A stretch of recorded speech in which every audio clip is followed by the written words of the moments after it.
Hello everyone, welcome to my YouTube channel. Today we are going to have a new episode. It will be my podcast 3, and I really want to thank you all for your valuable support. So, via this podcast, I want to generate very useful information, and in this context, we are going to discuss about the current headline in the news, which we are seeing in every news channel, that is all about COVID. So we had a lot of struggle from 2019. I recollect those days, 2019, 2020, 2021, and 22. We had a very tough time. We were all struggling with pandemic, and we all thought it is all over. So from 2023 onwards, we were relaxing. We were having a normal, casual life. Again, we are in 2025, and we are seeing the news that the COVID has come again. So what exactly it is? So I'm not the correct person to speak on it. So we have Dr. Sneha Sahani, an eminent guest who is doing a great job as a doctor. So I will be asking her about this current spike. So what should we know about it? I request you all to view the entire episode. Please don't leave it in the middle so that you will get valuable insights. And I really want to thank Dr. Sneha for her valuable time. And definitely, this episode will be really giving you the valuable information about the current spike. So, thank you, Dr. Sneha. I wish you a grand welcome from myself, and my audience. So, Dr. Sneha, can you please introduce yourself? First of all, thank you, Rajesh, for inviting me. I'm very excited to share my insight. I'm Dr. Sneha Sahani. I did my MBBS, and after that, I did my diploma in family medicine, fellowship cardiology, and fellowship diabetology. And currently, I'm pursuing MD pharmacology. So I'm very excited to learn new things through this conversation. So yes, we can start it. Yeah. So, Dr. Sneha, as I told, we thought it's all over, but again, we are hearing the news. So, what do you think? What is causing the current COVID spike? Okay. Rajesh, this is very good question to start on with the conversation. So the recent rise in the COVID is primarily due to the mutation in the previous variants. So the new variants which have come up right now are NB.1.8.1 and LF.7, KP1 and KP2. So they are nothing but the spike protein mutated version of the previous Omicron JN1 variant. Okay. Now, what I think the primary reason for the recent spike are one which we can't control is the mutation happening in the viruses, and another one was definitely in our hand to prevent it. That is suddenly after the global lockdown, we are done away with the global lockdown. People dropped out using the masses. Okay, and people started again going into the public gatherings, and again they started traveling and all. So that is the I think the main reason for the recent spike. Now if we see the global database, so in Singapore, in the month of April and in the initial month of May, the cases were around 14,000, and that rose to 26,000 in month of May. At the end of the month of May, that is almost double in a 1 month span. And hospitalization rate also increased to about 30%. And if we see Indian scenario, the till date we have 3,395 live cases, and 4 death has been recorded in the past 24 hours, and majority of the cases are from Kerala, followed by Maharashtra, then Delhi and Tamil Nadu. So I think it is a high time we should again start following all the protocol, all the precautions which were using previously. So yes, so this is nothing but the mutated spike protein variant of the previous one. The reason why it is spreading so rapidly is because the virus has changed itself in such a way that the it can easily enter into the human cells and start multiplying. That's why this time it is highly contagious and highly infectious as compared to the previous time. Okay, Dr. Sneha, I have a question. Like we had polio, we had smallpox. So we were going through the vaccination, and as of now, we can see, to my knowledge, what I feel is polio is totally eradicated. I'm not the correct person to tell that, but you might be having some statistics. But this COVID, we all had vaccination 3 years back, 4 years back. So why these variants are coming? So are we going to not get rid of this COVID like we got rid of polio and smallpox? So is it going to continue like a daily serial? Is it the way? Like, what do you understand about this? Okay. So as I already spoke, like this is a spike protein mutated version of previous Omicron JN1. Okay, now there is a concept of survival of fittest. Like we already came up with the vaccine, we had a good treatment plan, good treatment protocol. We started taking treatment, everything came back to the normal. And again, we have sudden spike in the COVID. Like I'm getting like literally so many calls from my patients, from my relatives. Are we did the vaccination, but why these cases are again rising? Why is that? Are we still not protected? Is pandemic going to happen again? But the thing is, like I said, there is concept of survival of fittest. Even viruses change themselves in order to adapt to the new environment. Now the problem is that the previous vaccination which we took was have developed the immune system or the antibodies for the previous version. But this virus have developed or changed itself in a such a way that it can evade the immune system to a great extent. So that's why this time, although the previous vaccination is protecting us, but at the same time, this disease can take a severe form in comorbidities patient or the patient who are immunocompromised. So what I think is we should never take this COVID lightly because this is very unpredictable virus. It is constantly undergoing mutation. But I think the scenario is very different today as compared to the previous pandemic because already like people are also aware of this virus and anxiety and all anxiousness among people have also come down to a great extent. This will definitely not be as serious as previous COVID. But yeah, definitely many mild cases will be reported, and this mutation is going to happen again and again. Again, we will develop immunity to that. We will develop new vaccines for that. So this is not going to be that deadly form of pandemic like it happened before, but cases are going to arise in the near future. Hope so, Dr. Sneha. Hope so that it will be not as dangerous as the previous one. So Yes, literally, exactly. we all pray for it. Yeah. Yes, Dr. Sneha. Yes. So the thing is what is this NB.1.8.1 and this LF.7. So what has virus done? They have changed their surface protein that is required for it to get attached to the human cell. Okay, because of which it can now easily attach to the human cell and start multiplying and start using human DNA for its own replication. That is the problem. So but I think already government is already like reviewing all the preparedness. We might like government might come with a new guideline and new protocol which needs to be followed. And the like prevention is very easy. It's like a simple hygienic practice which we do day to day life, but now we have to do it more thoroughly. So it's very easy to tackle this disease, at least for now. Yes, Dr. Sneha.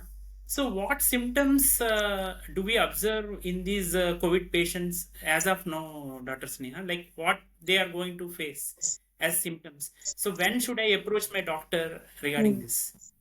Rajesh, symptoms are more or less same like in the previous COVID pandemic. Like the patient might have a headache, fever, body ache, sore throat, running nose, and in some cases even nausea and mild diarrhea is also noted. But the main and the peculiar symptom which was present in the previous cases, like that is loss of smell and loss of taste, is not seen with the new variant. Okay, so even if the person is having mild cough and cold symptoms, we should be cautious and we should make sure that at least for a few days we get isolated so that we don't spread this disease to other people. That And is when really should one like approach doctor? That was the next question.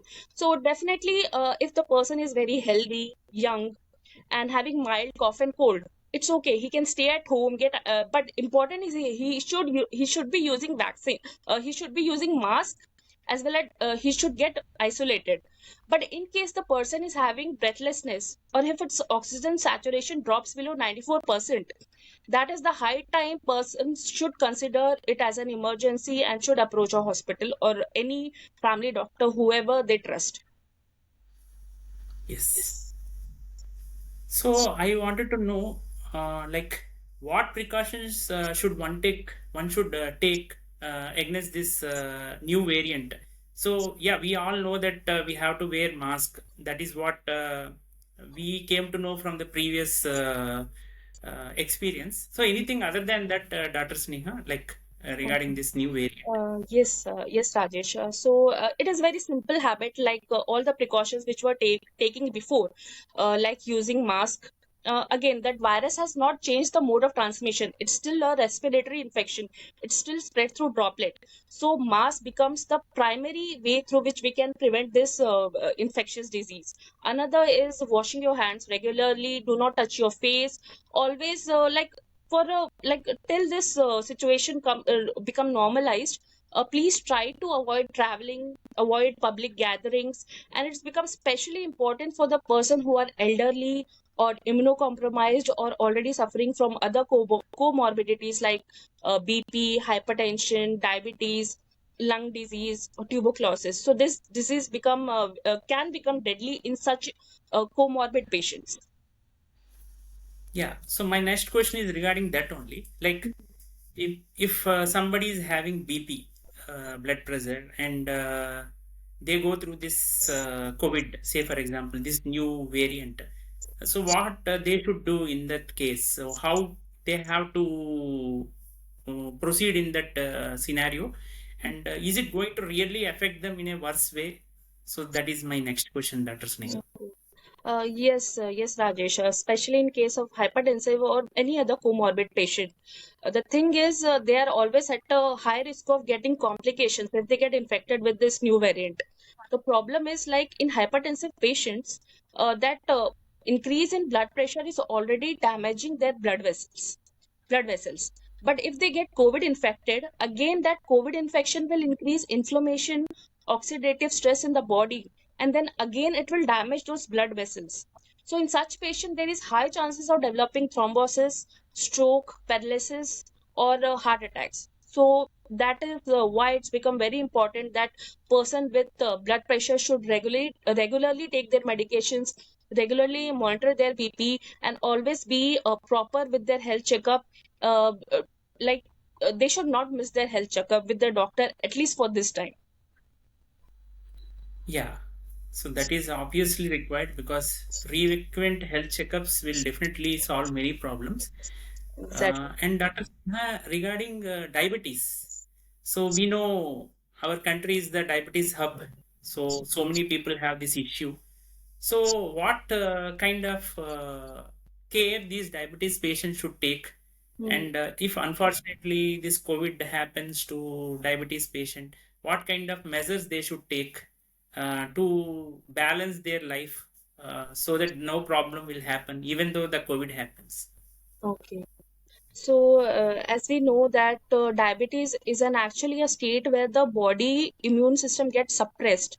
Okay, and COVID, and to get ourselves protected from COVID, we need is a stronger immune system. Okay, so with diabetes, and they are very prone to easily catch this infection. Obviously, this virus is going to increase inflammation in their body, and there are high chances that go into the state of ketoacidosis, which is one of the complication of the diabetes, and which is actually very deadly. People can actually die due to that. And at the same time, being there is high chances of getting end organ damages also if a diabetic patient get this COVID virus. So it's very important for them to keep their blood sugar into control, always keep monitoring it, and always please, it's a high time for like for everyone, not only for diabetes. They should follow a healthy lifestyle, regular exercise in order to boost their immune systems. So the primary thing is everyone should work toward increasing their immune system. So that's the only way we can try to save ourselves from getting infected. That is very nice, Dr. Sneha. When it comes to eating habits, as you told, they have to go with a nice diet. So, in general, to fight against these kind of viruses, and also we know that the monsoon is coming, so there is always a chance of normal viral fevers also. So, as a doctor, what do you prescribe, Sneha? Like, what kind of diet a person should have in general, irrespective of the what you say, the state of the body, to develop immunity, what kind of diet is good for any person? Okay, now Rajesh, if it is for the general population, I would say home cooked food is the best. There is no need to modify no need to follow any fancy diet or anything. Home cooked food is that's all we need. Avoid junk food. Already it is a monsoon. It's a high chances that food might get contaminated. Not only this COVID, but we have many other diseases during monsoon like malaria, dengue. This is going typhoid. This is also going to come up in the next few months. So it's very important we should avoid junk food, high fatty food, fried food. We should avoid that. What we can do is incorporate as much of fruit, vegetables, green vegetables, and we can also have tea and all. It's good. Green tea is a good way to boost our immunity. For especially if we're talking about diabetic patient or the patient who are already having some comorbidities, the problem with them is they can't eat all kinds of grain. They always have to follow some low carb diet. So diet or certain lifestyle become very important for them. Already they have to follow a low carb diet. So what they can do is they have to avoid everything which is made up of gluten, like wheat, rice. They have to avoid all these things. So what they can do is they can eat oats. They can have fruits and vegetables, eggs, fishes, and also we can add multivitamins like omega 3, omega 6, B complex, vitamin C. It's like antioxidant, like it is also good in taste. So there are many tablets available. So it's very good if we actually eat at least two tablets per day. Yeah, that's very nice, Sneha. Definitely, good eating habits will definitely give good results. So, in Yes. this aspect, eating is always related with exercise. So, immunity building exercises like to fight against these kind of virus. So, definitely, one person should have good immunity. So, what kind of exercises do you suggest, Dr. Sneha, to build immunity in the human being? Okay. Now there is various kind of exercises. For some it might be only walking, for some it might be stretching, some might go to gym and all. So exercise should always be individualized. It is not one fit all strategy. Okay, whatever your body permits you to do, one should do it. Important is to keep moving. So brisk walking Yes. for elderly people is the best way. Right now it is a monsoon season, so it is good that we do some kind of yoga, Surya Namaskar and all at home. That would be well and good. And if one is like very healthy, they can go and join the gym. That is always the best thing they can do for themselves. So, Dr. Sneha, yeah, that is very good practice. So, is it my misconception or is it reality? I should try to. I want to know from you. Like it was heard that the people who got affected with COVID in the previous stage got heart attacks. So we are reading in the newspaper that people who got COVID they got heart attacks. Is it reality or a myth? So what do you say about that? See, Rajesh, the thing is, we don't have any proper research and proper authenticate data to prove that they had a heart attack due to this COVID thing. But again, I said, as in case of comorbid patient, like I said, like in case of hypertensive and all, there are high chances, like already COVID put lots of stress on our cardiovascular symptoms. And with COVID and with this comorbidities, there is high chance that body can go into coagulation state, thrombosis state. So there are chances that person might get heart attack and stroke with comorbid and then getting infected with this COVID. So there are chances. But again, it is only for those patients who are already immunocompromised. But for the general population, I don't think there will be any kind of severe cases in them. Yes, Dr. Sneha, that is right. So, regarding children, Dr. Sneha, like, is this COVID variant going to affect the children in, like, in a specific manner, or is it the same for all the category of people, like younger generation, children, older generation people? So this variant, which is now, is dangerous for which category of age group? So as per data and news, I think that this time this new variant is affecting more young people. Okay. Immunocompromised and elderly people are always always at the risk. That is no doubt. But this time, young people are getting more affected, and this virus is again so much of unpredictability with this virus. We don't know how it's going to be in future. So yes, again, childrens are again like they are in the developing stage. Their immune system is again developing, so they are also at the risk of catching this infection, and we don't know it. Like currently it's only the adult getting affected, but how does this virus get mutated in the future? That will show like who will be the primed at a risk in a later Yes, stage. yes, Dr. Sen. It is always difficult to predict how virus Right. behaves. So that is absolutely correct. So, uh, so on a whole, what do you say, Dr. Sneha? This whole scenario, like as of now, you know the statistics, you have the data. So, what do you think the future will be? Is it going to suppress this new variant? Is it going to suppress, or is it going to continue? What will be the scenario? It's like too difficult question for you, like because we cannot predict the things. But on a whole, what do you say the scenario will be? Okay. Now the thing, see, Rajesh, we always follow some global and the important organizations data. So as per WHO, WHO has kept this JN1 variant into the variant of interest and not into the category of concern. So that means we are still safe. And I think Indian authorities, pharmaceutical companies are working day and night to bring new vaccines for the new variants. And already, I think boosting dose campaign is already happening in the countries like Hong Kong, China, and Thailand. I'm sure soon it is going to come. We are going to come up with the new guidelines for our own country. New vaccines soon will be out. So I think there is no need to worry. Cases, this mutations is sure to happen again in the future. But again, this is not going to be a very serious pandemic like situation. Hope so. Really, we all wish that that kind of situation will never repeat, because the normal life should not be disturbed because of these pandemics.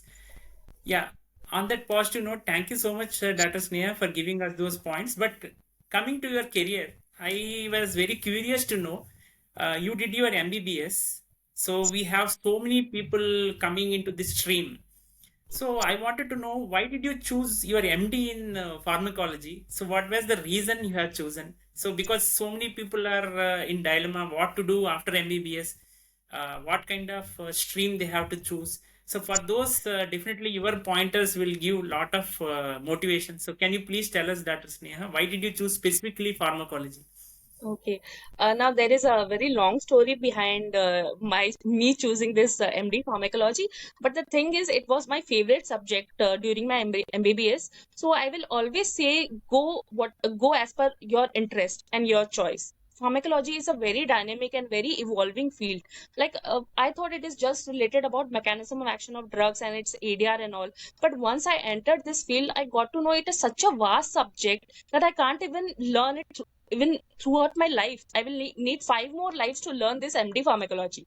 So it's such a dynamic and ever evolving, especially after COVID. Like so many vaccines, clinical trials were done, so many drugs are under development. So that is what fascinated me to take this field after, especially after lockdown and all. Okay. So what exactly you learn in this course, Dr. Sneha? I know it's something related to drugs and all, but Mhm. as you told, it takes 5 lives. That's a big statement you have made, because learning always takes more and more lives. That is a known fact. But what exactly do we learn in this pharmacology, Dr. Sneha? Like any insights on that? Okay, exactly. So, Rajesh, we are not MD pharmacologists, but we can also call us as a drug doctor. So, basically, we research and make new drugs. Okay, right from the initial stage of finding the molecule or the chemical active compound in plants or animal, we do clinical trials on the human, then we launch it into the market. through the means of pharmaceutical company. Then we again do the post marketing surveillance of that drug. If there is any adverse effect arising due to that drug, then we have to report it to the pharmacovigilance organization. Then it is not only that, but many other things are there. We are also into good lab practices, good manufacturing practices, how pharma company works, how big, how high strategic, how strategic decisions are made. We take part in all of those. Uh, so basically, we are the one who makes the drug. Super. So, regarding drugs, Yes. so I just wanted to know, Dr. Sneha, like people take the drugs. Definitely, it is always needed because once we get some kind of issue, health issue, we need to take drug. So, while taking drugs, medicine, whatever we say, what kind of precautionary measures we should take so that it will not have any side effects on us and it will not create any problem for us. So, any kind of pointers on that, Dr. Sneha, because I see maybe I'm not good in this, I'm a layman in this, but generally we have some side effects for every drug. It is written in the prescription as well, in the sense the whatever we see on the medicine, they write it. These are the side effects that we can face. So, how to overcome that kind of scenario, Dr. Sneha? Like, what do you Okay. say regarding? Okay. So first and most important thing I will say that please don't Google the side effects and all. Okay, even for the normal person, like it is like a psychology or what I can say. If you Google the anything about disease, then definitely Google is going to take you to the cancer. Okay, and if you go on to search about side effects of the drug, then it will show you like such a drastic and such a big adverse event, which is very rare. Okay, so it's like a manifestation technique or what, like people just manifest that they are getting this side effect, they are getting nausea and vomiting and all, and then they actually start to develop that. So I will say don't Google any side effect, don't Google about any disease, just trust your doctor. And now coming about what all precautions we should take while consuming any drug. So your doctor will always give you guideline or always write it on your prescription that whether this drug needs to be taken before meal, after meal, 1 hour after meal, or at night, or in the morning or in the evening at 3 p.m. So we need to follow all those guidelines. All the doses which is prescribed by the doctor should be followed as it is. So that is the only way we can prevent the side effects. In case the person shows any side effect, the only best person that time they should be talking to is the same doctor who prescribed the drug. Yes, Dr. Sneha, that is really awesome. So, Yes. what kind of message you want to give to this new medical aspirants who join just now MBBS with lots of dreams in their mind? So, what is the message you want to give to them all? Okay, so the big thing is like even when I joined this field, I was constantly been told by the other people, like, right now you are just going to study, study, and study. So I will to my new generation, to my upcoming juniors, I will say that studying is important. To become a good doctor is important, but at the same time, you should not stop living your life. You should always travel, do meditation, do yoga, whatever is your hobby. Keep following that. It's not that you are going to be doctor, then all other things which were giving you happiness, you should stop that. It's not like that. Always follow hobbies. There are many medical students I have seen that along with doing MBBS, they are also pursuing a career in modeling, career in painting, art, and all. So it's always good.